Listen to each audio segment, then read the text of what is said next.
soir, je voudrais vous expliquer pourquoi est-ce que nous chantons toujours l'hymne avant l'enseignement et à la fin de la prière. Quand vous méditez les paroles de l'hymne, c'est vraiment un chant de victoire sur l'œuvre des forces des ténèbres. Donc, surtout quand nous arrivons dans la dernière partie, où nous disons bientôt jetons nos armes au pied du roi des rois, les chants après les larmes. Il faut y croire. Il faut croire que le moment des pleurs est terminé. Que maintenant nous sommes dans l'ère de la gloire. Et le Seigneur, parce que chanter, c'est prier 2 fois. Le Seigneur qui sait que nous croyons à ce que nous disons dans les chants, le Seigneur les exaucera dans nos vies. Amen.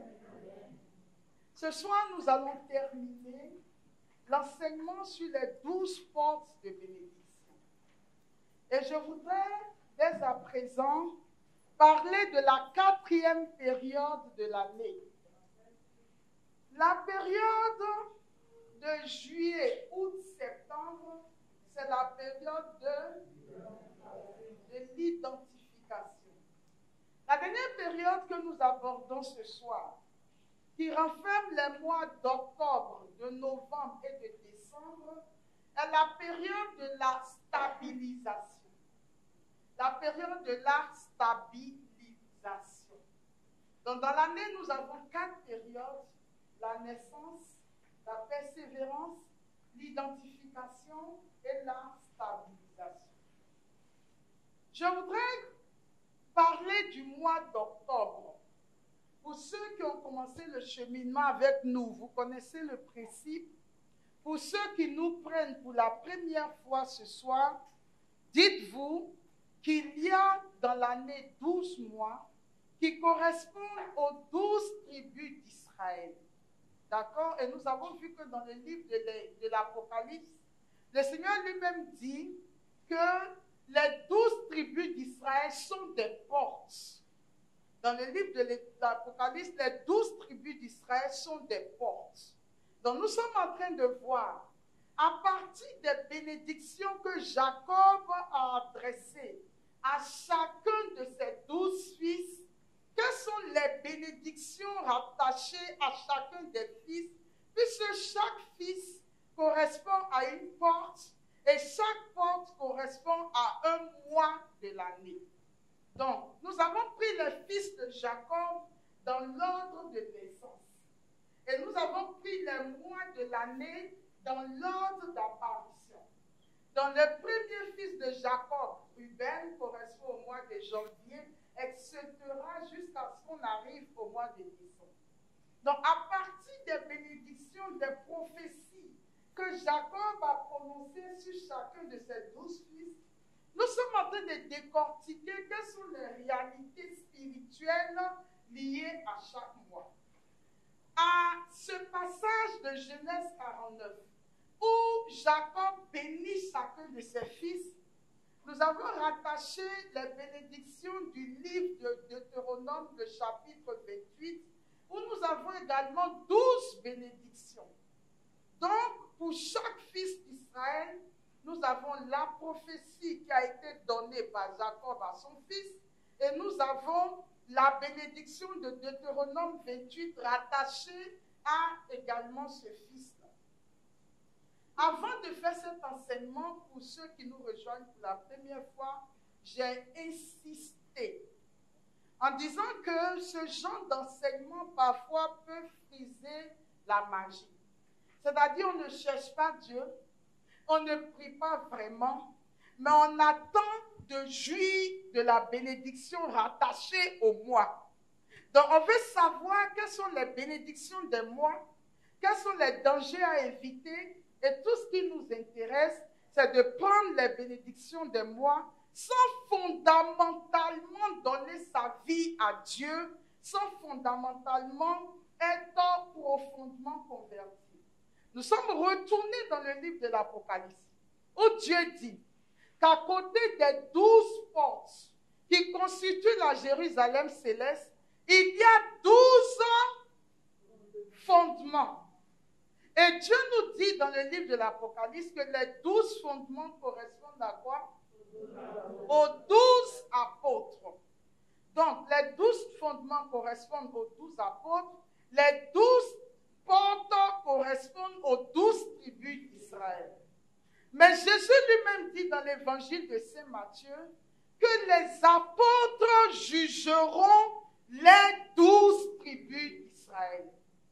Si les apôtres vont juger les 12 tribus d'Israël, ça veut dire que dans le monde spirituel, la position et la réalité des apôtres est au-dessus de la position et de la réalité des 12 tribus d'Israël.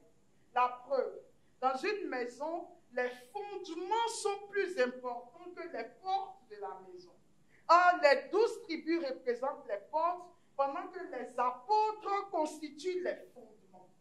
Quand nous irons plus loin, où je vais commencer à faire les enseignements sur les 12 fondements qui bâtissent une vie spirituelle profonde et qui fait que rien ne peut nous ébranler fondamentalement de l'extérieur ou de l'intérieur, vous verrez qu'à chaque fondement est associée une pierre précieuse dans le livre de l'Apocalypse.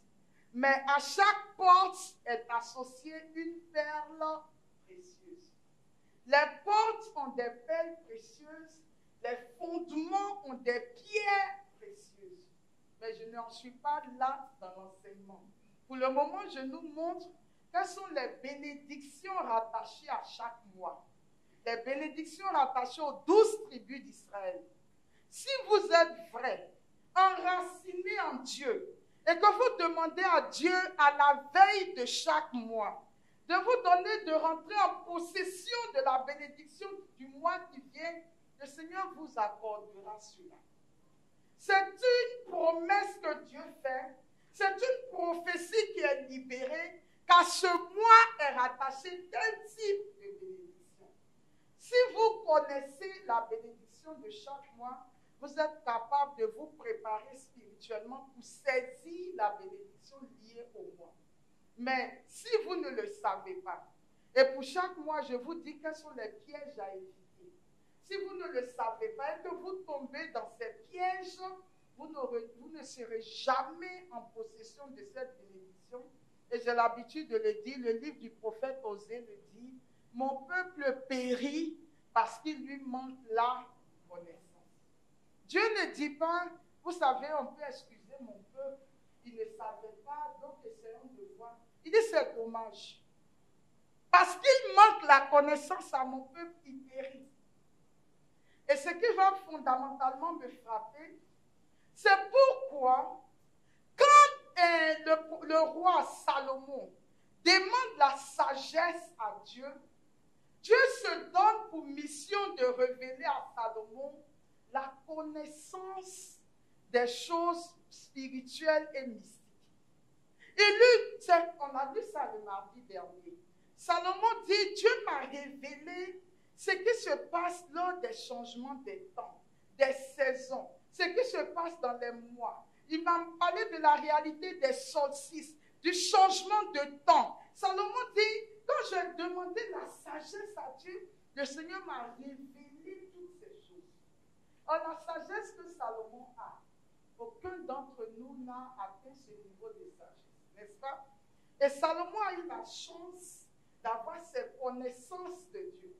Et il est fondamental que nous, chrétiens, nous ayons une meilleure visibilité de la vie spirituelle et mystique.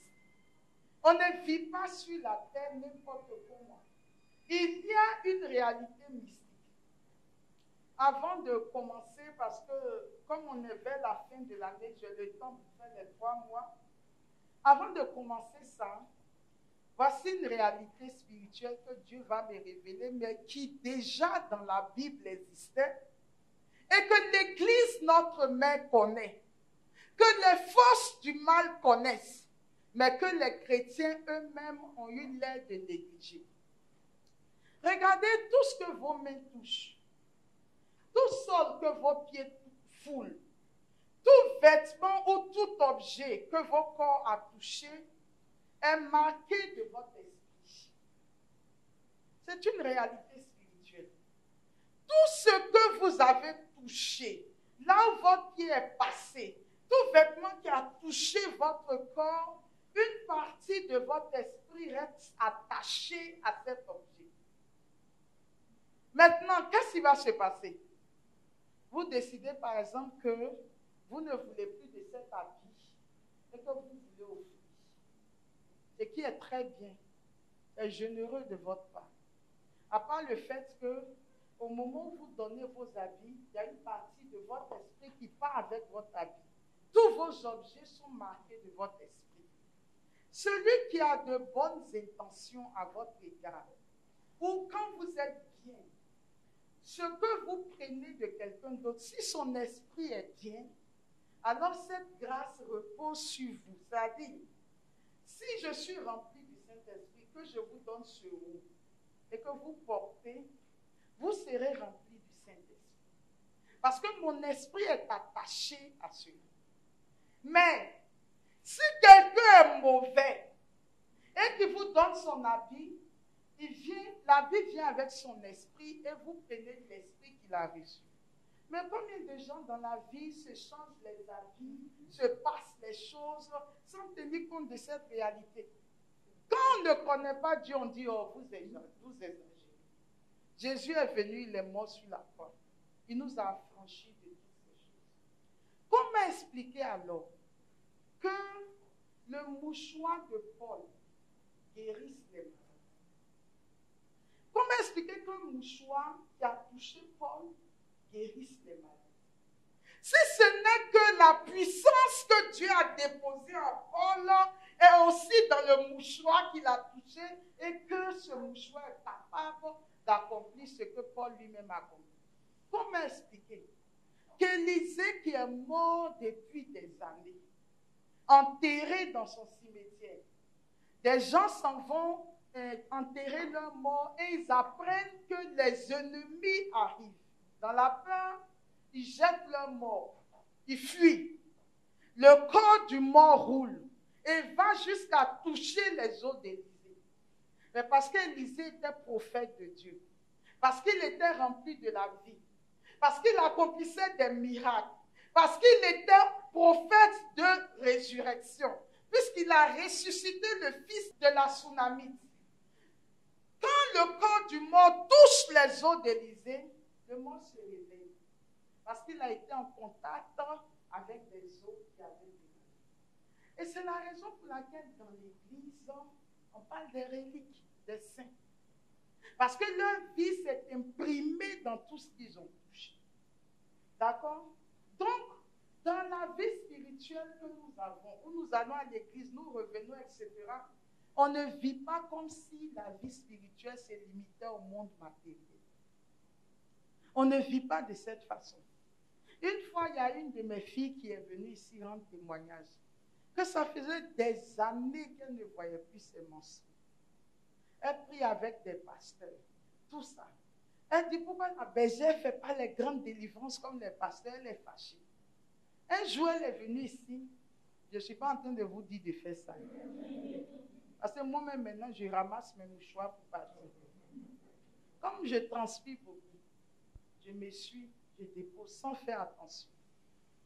Et puis ce jour, je suis partie sans prendre mes mouchoirs. Elle a pris un mouchoir. Et puis elle est allée devant Dieu. Elle dit, Dieu, si c'est vraiment ta servante, elle a transpiré, je l'ai vu se suer avec ce mouchoir. Je vais prendre ce mouchoir et je vais en faire un coton. Et je vais voir ce que tu vas faire dans la vie. C'est elle qui est venue en témoignage, vous étiez là. La même nuit, ces menstrues qui étaient bloquées pendant des années, tout est descendu. Mais pourquoi? Pour vous dire simplement que notre esprit reste attaché à tout ce que nous touchons. Et c'est pour ça que les sorciers, je vous dis que les satanistes même sont informés de ces choses. Quand un sorcier veut t'avoir, qu'est-ce qu'on lui dit? On dit tout quelque chose qui lui appartient. Cheveux, habits, parfois tu sèches tes habits, tu viens et a disparu. Mais le marabout, le sorcier a toujours besoin de quelque chose que tu as touché.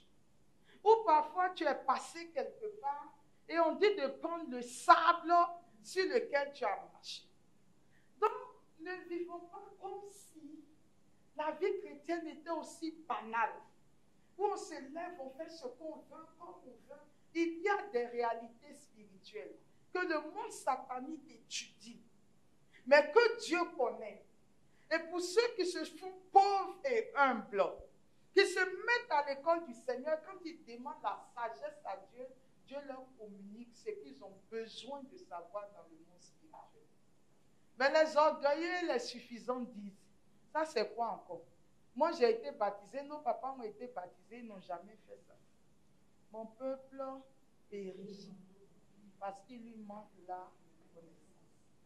Ce que nous faisons dans le cheminement des 12 portes de bénédiction, c'est une connaissance qui manque à beaucoup de chrétiens.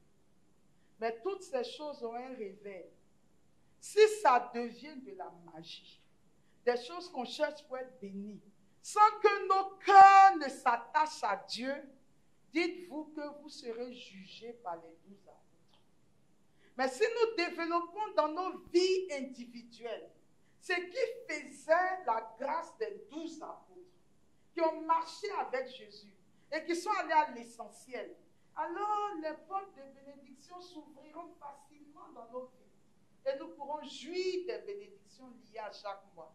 Matthieu 6, 33, cherchez d'abord le royaume des cieux et sa justice, et tout le reste vous sera donné par surcroît. Le mois d'octobre correspond parmi les fils de Jacob à la figure de Nephtali. Dans certaines Bibles, vous verrez Naphtali, dans d'autres Nephtali. Il s'agit de la même personne. Parce que vous avez des versions hébraïques, vous avez des versions grecques. C'est comme quand vous voyez Nabucodonosor et Nebuchadnezzar, c'est la même personne. D'accord? Donc, correspond à la figure de Naphtali. Dites-vous qu'en octobre, nous sommes toujours dans l'équinoxe de l'automne. Que dit Genèse 49, le verset 21? Nephtali est une biche en liberté. Il profère de belles paroles. Genèse 49, verset 21. Nephtali est une biche en liberté. Il profère de belles paroles. Le verset du Deutéronome qui va avec. Deutéronome 28, verset 12a. Deutéronome 28, 12a. L'Éternel t'ouvrira son bon trésor, le ciel pour envoyer à ton pays la pluie en son temps et pour bénir tout le travail de tes mains. L'Éternel t'ouvrira son bon trésor, le ciel, pour envoyer à ton pays la pluie en son temps et pour bénir tout le travail de tes mains. Le mois d'octobre est le mois de l'entrepreneuriat. Le mois d'octobre est le mois de l'entrepreneuriat, le mois où Dieu s'engage à bénir ton entreprise, tes activités. C'est vraiment un mois favorable où Dieu lui-même s'engage à bénir tout le travail de tes mains. C'est-à-dire qu'en octobre, tu entreprends, tu as le droit et le devoir d'attendre du mois d'octobre qu'il te restitue la bénédiction liée à ton activité. En d'autres termes, quand tu entreprends, tu ne vois rien. Tu entreprends, c'est difficile. Tu entreprends, il y a des obstacles. N'oubliez pas que nous sommes sortis de la période d'identification et que nous sommes rentrés dans la période de la stabilisation. Nous devons maintenant être stables dans notre vie. Nous ne devons pas courir de projet en projet, d'entreprise en entreprise. Dieu s'est engagé par sa parole en disant, je bénirai le travail de tes mains. Si dans ta vie, dans tes projets, dans tes entreprises, tu sens des blocages, tu as le droit d'ordonner au mois d'octobre de libérer les bénédictions qui sont rattachées aux activités que tu as eu à faire et de jouir des travaux de tes mains. Si tu sens que tu ne trouves pas de clients, que tu ne trouves pas de partenaires, que tu ne trouves pas, je ne sais pas qu'est-ce qui peut exister, de promotion, etc., tu commandes au mois d'octobre en rappelant à Dieu sa promesse. Parce que le Seigneur lui-même dit dans sa parole, aucune parole ne sort de ma bouche et ne revient à moi sans avoir accompli ce pourquoi je l'ai libéré. Je voudrais vous dire quelque chose, chers frères et sœurs, que dans le monde spirituel, Dieu ne fait pas pour nous ce que nous sommes censés faire. On raconte l'histoire d'un monsieur qui a payé son ticket pour une croisière en bateau. Le ticket lui donnait droit à la nourriture. Tous les jours, il est assis au bord du bateau. La faim a failli le tuer. Pendant une semaine, les autres vont prendre leur repas, ils viennent, ils s'assoient, ils mangent, ils posent. Le monsieur assis, il les regarde. Qui m'a dit de faire la croisière? Si je savais que mon argent n'allait pas suffire, je n'allais pas payer le ticket. Jusqu'à la veille au soir, il demande aux gens, est-ce que vous pouvez me faire un prêt? Je meurs de faim.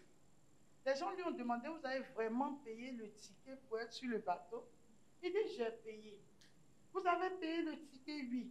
On peut voir vos tickets, il montre le ticket. On dit, mais vous aviez droit à un repas. Le repas est rattaché à votre ticket. Il dit, je ne savais pas. Mon peuple périt quand il lui manque la connaissance.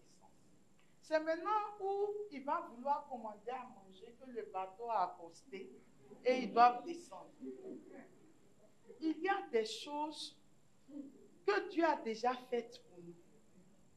Le Seigneur sait qu'il a commandé au mois d'octobre de bénir l'ouvrage de nos mains.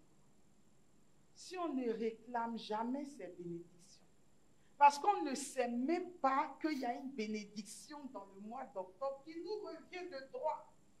Et que nous avons le droit de réclamer et de commander. Pourquoi pensez-vous qu'un Dieu tout-puissant puisse dire dans la bouche de son unique Fils que ce que vous aurez commandé sur la terre, ce que vous aurez lié sur la terre, sera lié dans les cieux. Ce que vous aurez délié sur la terre sera délié dans les cieux. Comment Dieu peut prendre le risque que la terre commande le ciel? Parce que quand vous liez sur la terre, vous commandez au ciel de lier là-bas. Quand vous déliez, vous commandez au ciel de délier. Mais comment est-ce que Dieu peut prendre ce risque? Mais parce que Dieu sait qu'il a déjà ouvert pour nous les vannes de la bénédiction et que le mois d'octobre n'attend que des instructions de notre part pour libérer les bénédictions par rapport aux activités que nous avons faites. Mais combien de gens traversent octobre sans jamais parler au mois, sans jamais lui dire libère les bénédictions rattachées à mon activité, donne-moi des clients, ouvre-moi des marchés, envoie-moi des partenaires. Combien de gens, alors octobre continue à accumuler ces bénédictions. Et comme le diable sait ce que nous ne savons pas, donc qu'est-ce qu'il va faire? Il fait en sorte que nous ne sachions jamais ce qui nous a déjà été obtenu dans les cieux. Quand Jésus dit en Jean le chapitre 10, le verset 10, je suis venu pour que vous ayez la vie, mais que vous l'ayez en surabondance. Sur quoi Jésus se base pour dire ça? Il y a déjà le salut qui nous apporte, qui nous arrache des liens et des chaînes de l'ennemi. Mais il y a aussi le fait qu'il a déjà donné à chaque mois de bénir ses enfants. On a appelé cette formation les 12 portes de la bénédiction. Ça veut dire qu'il y a une bénédiction rattachée à chaque mois. Donc Jésus s'est dit quoi?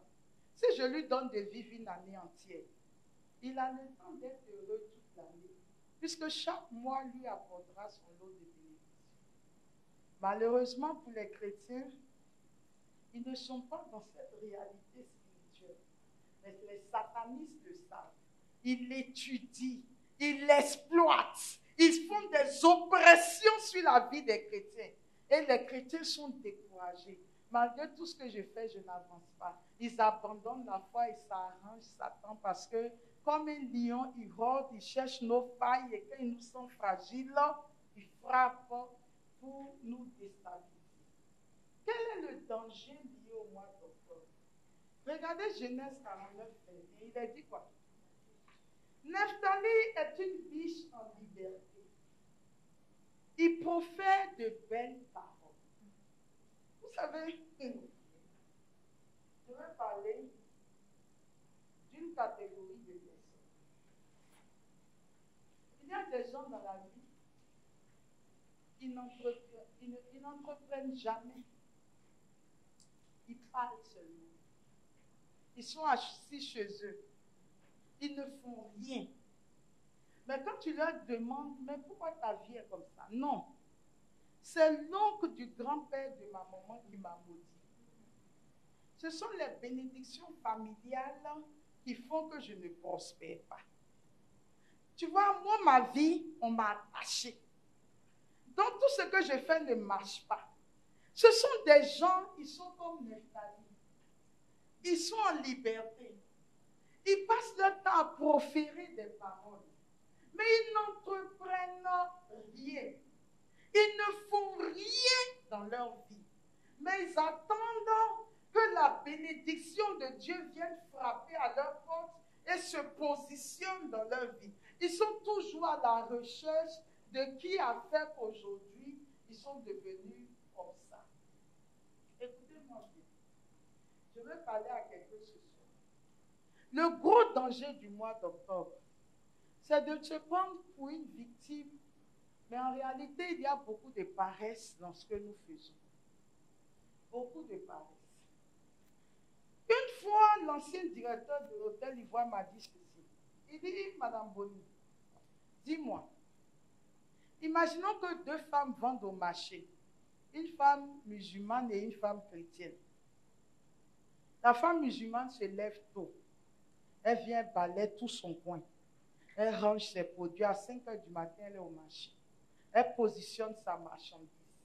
Et puis elle est assise. Elle commence à vendre. La femme chrétienne, elle fait toutes les prières qui sont dans ses livrets. Marie qui défait les nœuds. Marie qui allait. Marie qui chasse les démons. Les 7 douleurs. Marie de Guadeloupe. Marie qui poursuit les gens. Marie qui fait ça. Quand elle finit tout ça, elle va dans le sang de Jésus. Sang de Jésus, sauve-moi. Sang de Jésus fait ça. Quand elle a fini sang de Jésus, elle est dans la litanie des saints. Seigneur, prends pitié. Et puis elle arrive au marché à 10 h. C'est maintenant, comme il est 10 h, les gens sont là, elle n'a pas le temps de balayer. Deux places rapidement ces choses pour espérer vendre. À quel Dieu croyez-vous? Vous pensez que à une heure où vous devez être au travail, en train de faire votre travail, vous avez décidé de faire le chapelet de toutes les prières qui existent sur la terre.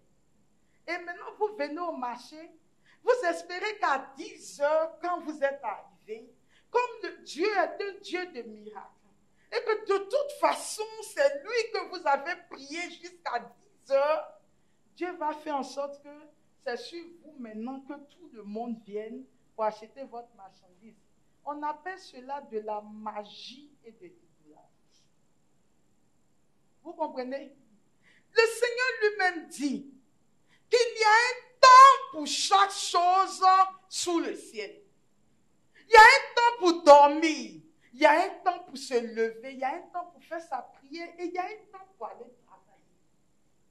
Et c'est dans ce genre de travail que Dieu a dit, je bénirai l'ouvrage de tes mains. Le Seigneur ne bénit pas les paresseux. Et je me suis amusée un jour à voir dans toute la Bible les gens que Dieu a appelés à son service. Dieu n'a jamais appelé, même pour le servir, il n'a jamais appelé un paresseux. Le Seigneur appelle toujours les gens qui sont en mouvement et en activité. Même quand ces personnes sont en activité dans le mauvais sens, Dieu les préfère à ceux qui dorment. Regardez quelqu'un comme Paul. Il était en activité outrance, mais dans le mauvais sens. Jésus dit, lui, là, il m'intéresse. Parce que tel il est en activité, le jour où je le prendrai, c'est comme ça, il sera en activité aussi pour mon royaume. Il y en a qui dorment. Non, je veille. Je jeûne. J'ai été chef d'entreprise chrétienne, catholique. Et j'ai renvoyé des gens. Parce qu'à l'heure du travail, ils priaient. Quelqu'un m'a entendu? Il y a des gens, ils sont au travail, Notre-Dame de Guadeloupe, Notre-Dame de Fatima, Notre-Dame qui défait les nœuds, Notre-Dame qui a oublié de défaire les nœuds, etc. Chapelet ici, image de Dieu. Bon, après si ton travail n'est pas ton sanctuaire, tu peux mettre juste une petite image qui te rappelle peut-être ta foi. Mais sur ton lieu de travail, c'est suffisant. On va aligner toutes les Notre-Dame qui existent. Tous les saints de la terre sont là-bas. Tous les types de chapelets sont là. Bon, il y a des patrons, ils laissent faire. Mais quand tu es aux heures de travail, tu es censé travailler. Quand tu es aux heures de repos, tu peux te reposer. Mais le travail n'est pas le lieu où tu es assis devant ton ordinateur. Je vous salue Marie, pleine de grâce, le Seigneur. Moi, j'ai dit, maman Marie n'écoute pas ses prières. Maman, il ne faut pas écouter. Parce que ce n'est pas sérieux. Et des chrétiens sont dans des entreprises. Vous savez combien de fois le monde évolue? La science évolue, la technologie évolue. Il y a 15 ans, tu es à ce poste. Mais le poste dans lequel on t'a mis, les choses ont évolué, les méthodes ont évolué, etc. Mais toi, tu es toujours assis là. Comme depuis le début, on t'a dit tu dois faire ça.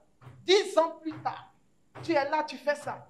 Ça dit que tu ne fais aucune recherche pour voir comment ton travail va s'améliorer. Comme tu es rentré avec ce mouvement, 15 ans après, tu es assis, tu fais ce même mouvement. Je veux parler à quelqu'un. Un chef d'entreprise promeut ceux qui l'aident à avancer dans son travail. D'accord? Il faut être intelligent. Il faut être quelqu'un de visionnaire. Il faut être comme Daniel. Il faut être quelqu'un, on t'a dit fais ça. Mais tu es allé sur le net, tu as vu qu'il y a des nouvelles méthodes. Chef, au lieu de faire ça là, j'ai découvert que si on fait ça comme ça et avant de faire ça, on va plus vite. Le chef dit, celui-là, il lui faut une promotion. Tu as assis ces chapelets qui t'intéressent. Quand tu finis, attends, elle fait leur travail, quand il est l'heure, la bergère m'attend à la mi-fin, je vais aller faire la prière. Et puis quand on dit qui sont ceux qui ont les blocages dans leur avancement, c'est le premier, tu es devant. Et ça fait 15 ans, je n'ai jamais eu de promotion. Heureusement. Si on te donne promotion dans cet état, c'est grave. Toi, tu fais rien. Ce qu'on a dit de faire, tu fais. Une parenthèse. On est en octobre. Hein? Dans quelques jours, on sera en octobre. Travaillez, soyez des pousseurs. Soyez des endurants. Il y a une prière de l'église que j'adore. Seigneur, donne-nous la claire vision de ce que tu attends et la force de l'accomplir. Et Seigneur, consolide l'ouvrage de nos mains. Vous devez être des bosseurs, excellents dans ce que vous faites. Quand vous confiez un travail, votre responsable doit dire, comme j'ai confié ça à Mars, je peux être tranquille et dormir dormir parce que je sais que Mars me ramènera le résultat et ça sera bien fait. Il n'a pas le droit de dire, j'ai confié à Mars Rodrigue, mais tu le connais.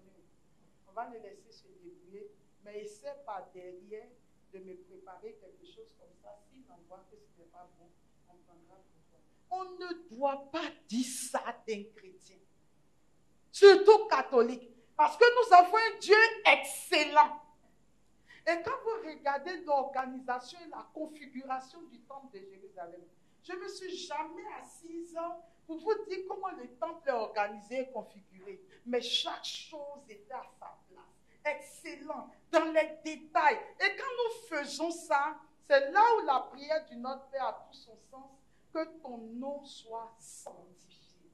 Nous sanctifions le nom de Dieu par la qualité de notre travail. Regardez parfois dans les foyers. Quand ton mari est dehors, il doit venir. Il est obligé de t'appeler pour dire, ma chérie, j'arrive avec des gens. Parce qu'il ne sait pas dans quel état la maison est. Il préfère te prévenir. Alléluia. Pour que si jamais que tu aies le temps de mettre de l'autre. Mais ton mari devait pouvoir à tout moment venir avec des amis sans s'inquiéter. Parce qu'il sait que quel que soit le moment où il arrive, la maison est impeccable. Tu vois, les femmes, elles sont dehors très bien habillées. Tu arrives à la maison, les fauteuils sentent pipi. Tu vas dans les toilettes, c'est pas propre. Tu regardes même les rideaux avec les fauteuils, tu te demandes quel problème la femme a eu la nuit. Quel agencement il y a avec les rideaux qu'elle a mis et les fauteuils et le tapis, où chaque chose prend la direction d'un point cardinal sans chercher à rejoindre l'autre. J'ai osé dire ça. En 2021, quelqu'un peut ne pas savoir comment décorer sa maison. Allez sur Internet pour voir quelles sont les couleurs qui vont ensemble, qu'on peut agencer dans une maison. Et quand l'homme ne retrouve rien de tout ça chez sa femme, c'est là qu'il va sentir qu'en fait, le Seigneur lui avait dit ce jour-là de ne pas l'épouser. Mais qu'il s'est entêté. Bientôt, on va faire les dimanches des familles, des gens qui veulent se marier. On va aborder tous ces aspects. Quel que soit l'endroit où on vous met, rayonnez par la qualité de votre travail. Il faut que ceux qui avaient prévu de vous humilier aient honte. Soyez des bosseurs. Sacrifiez-vous et faites avancer les choses parce que Dieu nous a créés co-créateurs. Et dans le mois d'octobre, tous ceux qui font des efforts pour que l'œuvre avance, pour que les choses avancent, le Seigneur dit, j'ai commandé au ciel de bénir tout le travail de tes mains. Il n'a pas dit quelques-uns de ton travail. Il dit tout. J'ai parlé. Novembre. La figure du mois de novembre, c'est Joseph. Genèse 49, 22 à 26. Je veux vous raconter une petite histoire qui s'est passée pendant la crise. Vous savez, quand ils ont attaqué la RDI, j'ai lu dans un journal que ceux qui ont attaqué, là, il y a un, on l'a mis à un endroit, on dit, toi, tu surveilles ici. Tu laisses personne entrer, il dit, il a compris. Il est resté là jusqu'à les loyalistes ont pris la RDI. Tous ses amis ont fui. Il dit non, que lui, on lui a dit, il ne faut pas, il va bouger. Et il n'a qu'à surveiller ici. Il est resté là et quand ils sont venus le prendre, ça fait rire. Mais parce qu'il a travaillé sans intelligence. C'est comme ça, il y a des gens qui sont dans les bureaux. Ce qu'on leur dit de faire, ils se contentent de faire ça. Ils ne réfléchissent plus. Ne soyons pas de ceux-là. Mais je bénis Dieu parce que dans cette salle, il n'y a pas une personne comme ça. Genèse 49, versets 22 à 26. Joseph est le rejeton d'un arbre fertile. Le rejeton d'un arbre fertile près d'une source. Les branches s'élèvent au-dessus de la muraille. Ils l'ont provoqué, ils ont lancé des traits. Les archers l'ont poursuivi de leur haine. Mais son arc est demeuré ferme. Et ses mains ont été fortifiées. Par les mains du puissant de Jacob, il est ainsi devenu le berger, le rocher d'Israël. C'est l'œuvre du Dieu de ton Père qui t'aidera. C'est l'œuvre du Tout-Puissant qui te bénira. Des bénédictions des cieux en haut, des bénédictions des eaux en bas, des bénédictions des mamelles et du sein maternel. Les bénédictions de ton Père s'élèvent au-dessus des bénédictions de mes pères, afin n'est pas simple, jusqu'à la cime des collines éternelles, qu'elles soient sur la tête de Joseph, sur le sommet de la tête du prince de ses frères. Donc nous apprenons que Joseph est le prince de ses frères. Deutéronome 28, verset 12b. Tu prêteras à beaucoup de nations et tu n'emprunteras point.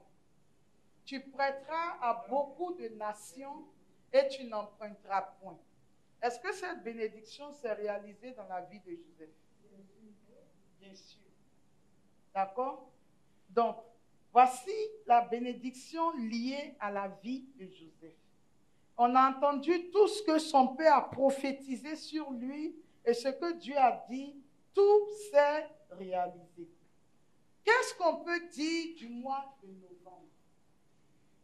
Qu'est-ce qu'on peut dire du mois de novembre? Parce que les tests ne nous donnent pas de défauts sur le mois de novembre. Mais nous qui connaissons la vie de Joseph, qu'est-ce qu'on peut dire du mois de novembre? En général, on dit que Joseph a trop vite parlé, qu'il aurait dû garder les promesses pour lui seul. Mais il y a une question que j'ai envie de poser. Si Joseph n'avait pas parlé, est-ce que ses frères allaient le maltraiter? Non. Et si ses frères ne l'avaient pas maltraité, est-ce qu'on allait le vendre aux gens qui allaient en Égypte? Non. Et si on ne l'avait pas vendu aux gens qui allaient en Égypte, est-ce que Potiphar allait le payer?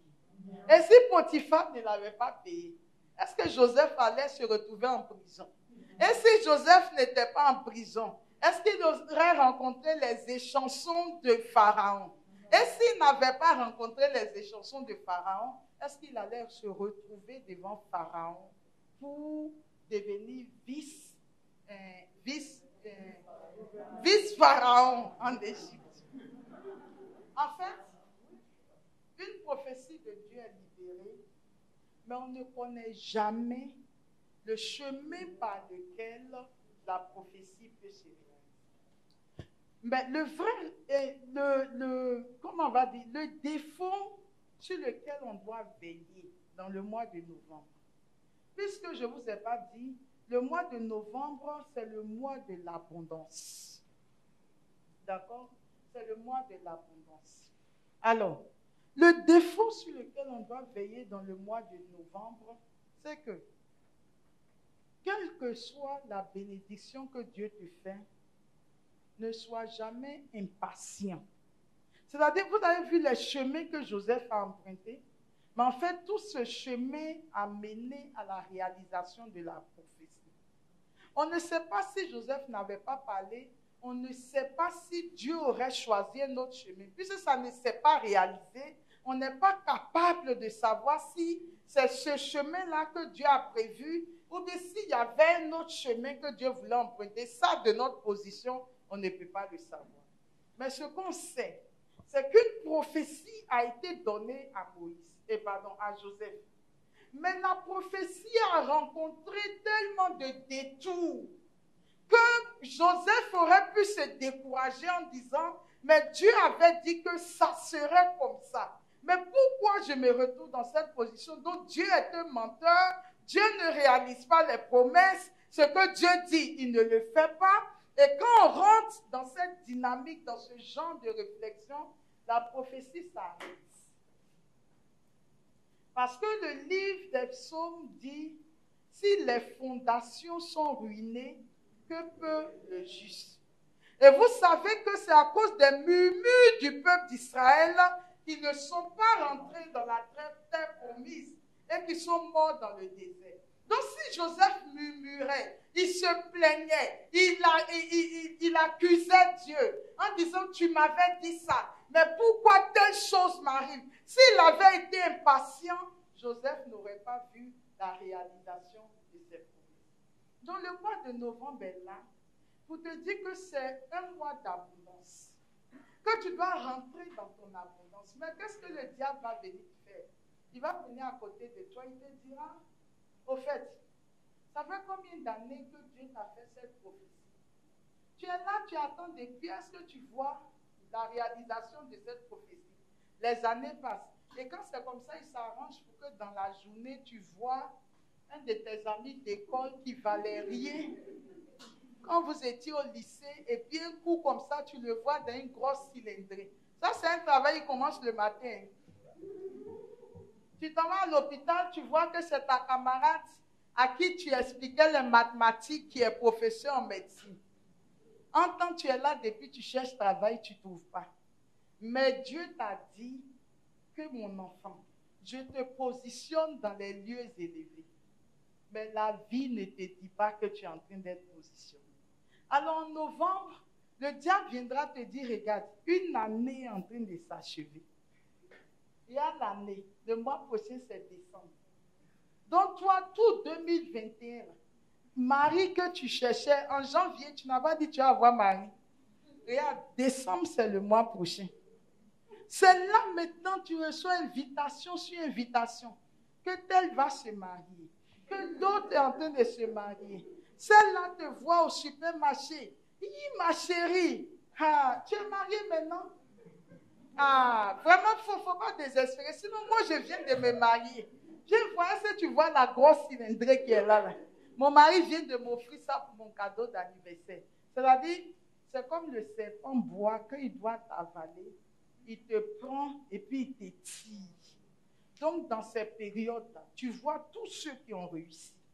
Mais toi, ta prophétie n'est pas en train de se réaliser.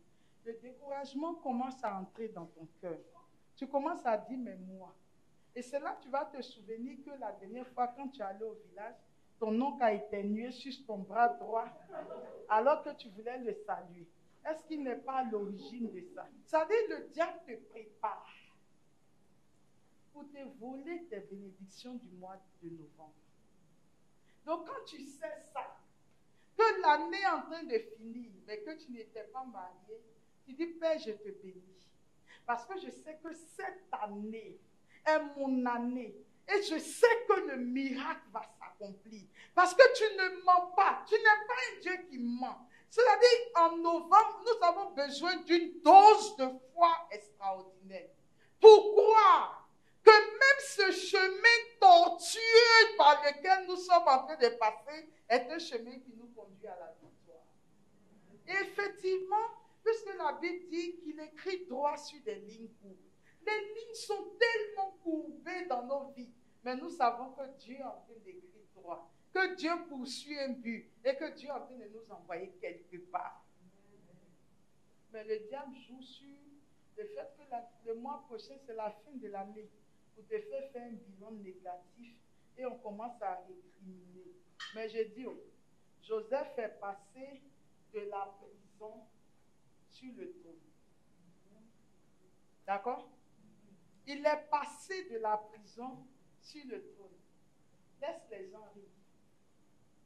Laisse les gens se mouiller. Laisse les gens sortir leur temps. Mais il y a un temps. Il faut que j'enlève mon cache-nez. Les ennemis actuellement, ils font ça. Mais toi, tu es dans la foi. Et puis tu gardes le pas. Et tu gardes la foi. Et tu laisses Dieu être Dieu dans ta vie. Et les choses commencent à se décanter. Ils étaient comme ça.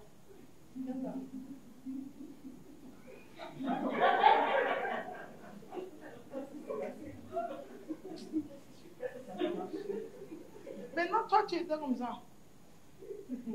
Comment ça fait? La victoire des enfants. C'est pour un temps. Et nous avons l'avantage d'avoir un Dieu à qui appartient le temps. Et le Seigneur dit, je ne tarde pas dans la réalisation de mes promesses. Laissez-les rire. C'est pour un temps. En novembre, c'est ton mois d'abondance. Je dis, les lieux où tu attends un miracle, dis dans le mois de novembre à Dieu que Seigneur, je crois que tu as l'œuvre dans ma vie. Et je crois que malgré ce chemin tortueux, tu es en train de me conduire de la prison dans laquelle j'étais vers la gloire. Si vous saviez ce que les gens ont dit de ma vie, ceux qui ont parlé, aujourd'hui quand ils me voient, ils font tout pour être à côté de moi, espérant qu'avant de partir, je vais ouvrir mon sac pour leur donner au moins 1000 francs. Laissez-les parler. Laissez-les parler. Acceptez les voies tortueuses du Seigneur, ils vont conduire à bon port. Alléluia. Amen. Décembre. La figure du mois de décembre, c'est Benjamin. Benjamin qui est le dernier fils de Jacob. Qu'est-ce qu'il est dit de Benjamin? Genèse 49, le verset 27. Benjamin est un loup qui déchire. Le matin, il dévore la proie. Et le soir, il partage le butin. Deutéronome 28, le verset 13. Vous allez voir quelque chose de paradoxal. L'Éternel fera de toi la tête et non la queue. Tu seras toujours en haut et tu ne seras jamais en bas. Lorsque tu obéiras au commandement de l'Éternel ton Dieu, que je te prescris aujourd'hui, lorsque tu les observeras et les mettras en pratique. La bénédiction du mois de décembre, c'est la position dominante. La position dominante. Alors, le tout dernier, c'est Benjamin, n'est-ce pas? Et Benjamin, même sa maman l'a eu et elle est morte en couche. C'est le fils, on va dire, de la malédiction. À cause de lui, sa maman est morte. Mais regardez la bénédiction qui est prononcée sur Benjamin. Si on vous demandait, vous qui êtes ici, quel est le plus grand des fils de Jacob? Vous allez répondre qui? Joseph. Après Joseph, on pourrait penser à qui? À Judas. Pourquoi? Parce que Jésus est issu de la tribu de Judas. Mais maintenant, on vient d'apprendre que Benjamin est à la tête et non à la queue. Et que Benjamin est dans une position dominante. Mais quand on regarde l'histoire de Benjamin, à quel moment Benjamin a été dans une position dominante? C'est le fils de la malédiction. Celui par qui la femme est décédée en couche. Comment il se retrouve dans une position dominante? Ce qu'on perçoit dans le mois de décembre et qui traverse la vie de Benjamin. Vous savez que le royaume de Juda, le royaume d'Israël était constitué de combien de tribus? 12 tribus. À un moment donné, les tribus ont été en guerre et se sont divisées. 10 tribus sont allées d'un côté, qu'on a appelé la tribu d'Israël. 2 autres tribus sont allées de l'autre côté. C'était Benjamin et Juda. La tribu d'Israël a été déportée en captivité par les Assyriens et la tribu d'Israël a disparu. Il ne restait que la tribu de Juda. Et dans la tribu de Juda, il n'y avait que la tribu de Juda et la tribu de Benjamin. Où était Joseph? Dans les 10 tribus. Joseph lui-même n'apparaît même pas comme une tribu dans les 10 tribus. C'est Ephraïm et Manassé, les enfants de Joseph, à qui on a donné des tribus, mais Joseph même n'apparaît plus dans les 10 tribus. Et pourtant, Dieu l'a utilisé d'une façon extraordinaire pour sauver le peuple. Dieu lui a dit, tes frères vont se courber devant toi. C'est ce qui est arrivé. Mais après, le nom de Joseph est parti. Donc, quand nous disons que Joseph était le plus grand, en réalité, c'est faux. Dieu a eu besoin de lui à un moment donné de l'histoire d'Israël pour qu'il joue son rôle. Mais quand il a fini son rôle, il a rejoint ses pères. Quelqu'un me saisit dans ma démonstration. Maintenant, il ne reste que la tribu de Juda et de Benjamin. Mais est-ce que vous savez que Jérusalem était une ville de la tribu de Benjamin? Ce n'était pas d'abord une ville de la tribu de Juda. C'est une ville de la tribu de Benjamin. Et comme Benjamin et Juda se sont mis ensemble, on a donné le nom de l'aîné à la tribu en disant la tribu de Juda. Mais en réalité, dans ces deux tribus, c'est Benjamin qui jouait un rôle fort. Et voilà pourquoi Jérusalem est devenue la capitale de la tribu de Juda. Mais aujourd'hui, qu'est-ce que Dieu dit de Jérusalem? Il dit, celui qui maudit Jérusalem sera maudit par lui. Et que Jérusalem est la ville sainte, la cité de paix. La cité, est-ce que vous savez que sur le plan spirituel, chaque fois que vous bénissez Jérusalem, il y a une bénédiction qui s'attache à votre vie. J'ai senti pour mes 50 ans que je devais aller en pèlerinage à Jérusalem, sans savoir, mais je sentais que Dieu m'appelait à Jérusalem. Je n'avais rien. J'ai dit aux gens de la mission, mon rêve le plus grand. Je veux passer mes 50 ans à Jérusalem. Et le jour de mes 50 ans, j'étais à Jérusalem. Chers frères et sœurs, quand je suis assise à Jérusalem dans ma chambre et que je prie, le type de révélation que Dieu me fait, c'est comme si les cieux sont ouverts et que tu touches le ciel du doigt. Malgré toutes mes années de membre fondateur de Divin Amour, de vie spirituelle que j'ai menée, je n'ai jamais autant senti la présence de Dieu qu'à Jérusalem. Dieu a dit, Benjamin, tu auras une position dominante. Tu seras à la tête, tu ne seras pas à la queue. Au point où, même dans les cieux, on trouvera la Jérusalem céleste. Mais est-ce que dans la vie de Benjamin, on a trouvé tous les exploits que ses frères lui avaient fait? Non. Mais pourtant, il avait une position dominante.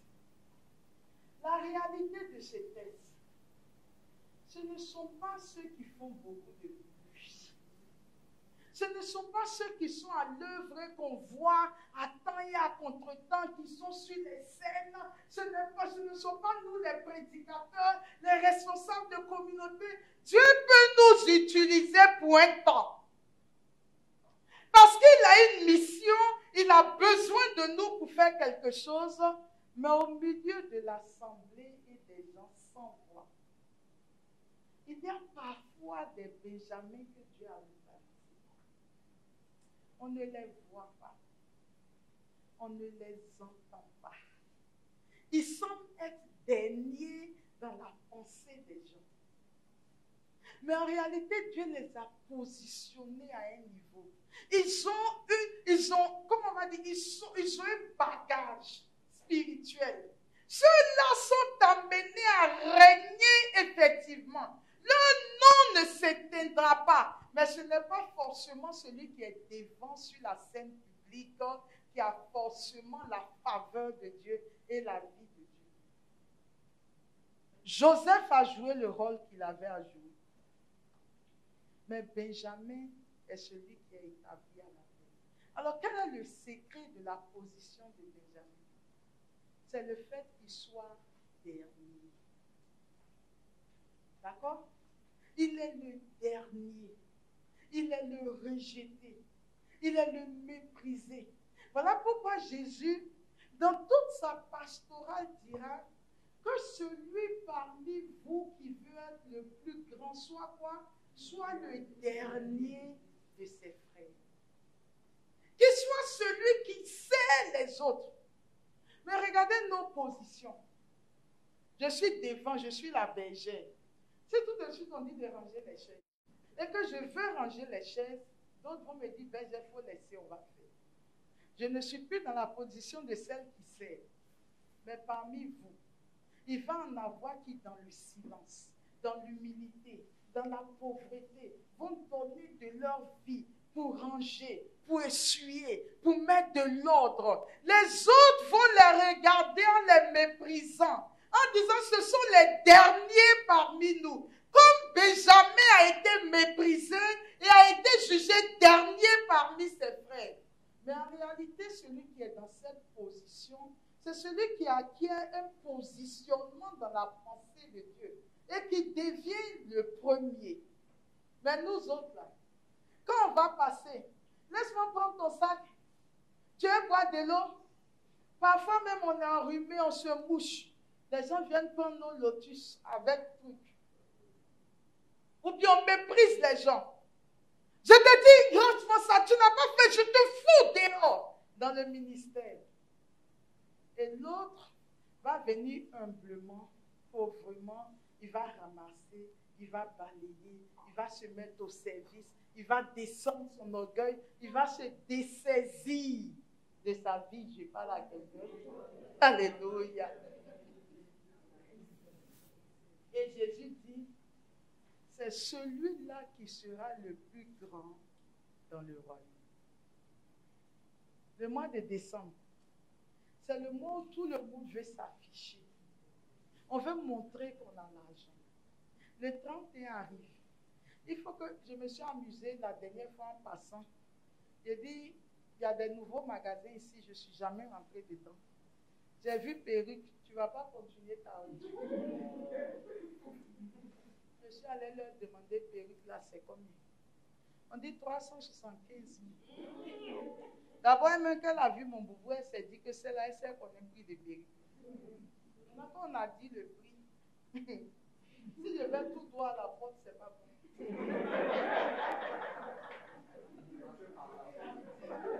Mais j'ai demandé le prix de deuxième. Là, on dit 280 000. J'ai dit, merci beaucoup. Bon, au revoir. Je ne suis jamais venue, je voulais voir. Et je suis sortie. En décembre, on n'a rien. Mais tout ce qu'on peut faire pour prouver aux autres.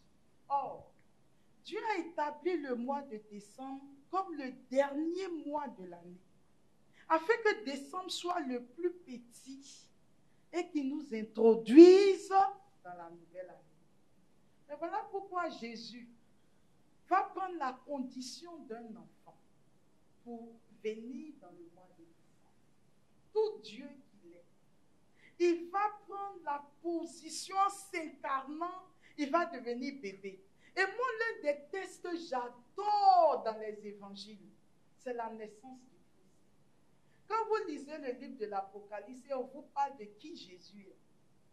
Pour avoir moi-même été enlevé pour aller au ciel et avoir vu ce que Jésus est.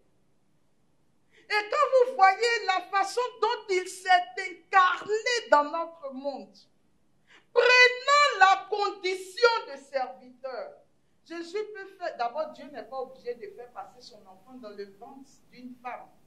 Il peut faire ça que Jésus est sur la terre. Il décide que son fils prendra le même chemin que la plupart des hommes, tous les hommes prennent. Jésus va naître d'une femme. Mais plus grave, le jour où Jésus naît, il peut au moins faire en sorte qu'il y ait un hôtel qui accepte de recevoir Jésus pour qu'il naisse. Même à l'hôtel où les hommes sont, Jésus n'a pas trouvé de grâce. Tout Dieu qu'il est, il va aller naître dans une mangeoire au milieu des animaux. Et ce sont les bêtes qui vont veiller sur lui. Regardez, nous les humains, quand on doit accoucher et qu'on est à terme, regardez la qualité du trousseau. Parfois, les gens vont aux États-Unis ou bien commandent tout leur trousseau en France. Il faut accoucher dans la plus belle clinique. Si vous voyez la chambre de l'enfant qu'on prépare, mais tout Dieu qu'il est, il naît dans la brousse. Isaïe 53. Qui de nous a cru? Il s'est élevé au milieu de nous. Il n'avait pas la beauté ni le genre de regard qui attire. Il était comme une racine asséchée et aride, à qui personne ne fait attention. Si vous êtes capable, quelle que soit votre position, de descendre à ce niveau d'humilité, de vous abaisser, de devenir le petit au milieu des autres, sans que votre orgueil ne vienne et sans que vous ne vous positionnez pour combattre.